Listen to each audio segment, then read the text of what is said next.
আসসালামু আলাইকুম ওরহমতুল্লাহি ওবরাকাতুহ। হুজুর, জাহান্নামে কাদের সংখ্যা বেশি হবে, পুরুষদের নাকি নারীদের? অনেকেই বলে জাহান্নামে নাকি নারীদের সংখ্যা বেশি হবে, এই কথাটি কি সঠিক? জি, ওয়ালাইকুম আসসালাম ওরহমতুল্লাহি ওবরাকাতুহ। বুখারী শরীফের 29 নম্বর হাদিসে আপনার উত্তরটি রয়েছে। ইবনু আব্বাস রাদিয়াল্লাহু তাআলা আনহু থেকে বর্ণিত, তিনি বলেন, নবী করিম সাল্লাল্লাহু আলাইহি ওয়াসাল্লাম বলেছেন, আমাকে জাহান্নাম দেখানো হয়, আমি দেখি তার অধিবাসীদের বেশিরভাগই নারী জাতি, কারণ তারা কুফরি করে। জিজ্ঞেস করা হলো, ইয়া রাসূলুল্লাহ, তারা কি আল্লাহর সাথে কুফরি করে? তিনি বললেন, না, তারা তাদের স্বামীর সাথে কুফরি করে। জিজ্ঞাসা করা হলো, ইয়া রাসূলুল্লাহ, কীভাবে তারা তাদের স্বামীর সাথে কুফরি করে?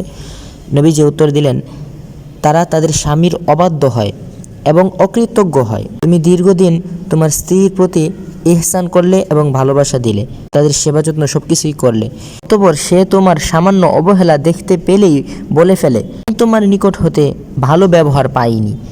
এই কথাটি বলা হলো স্বামীর সাথে কুফরি করা। রাওয়াহুল বুখারী।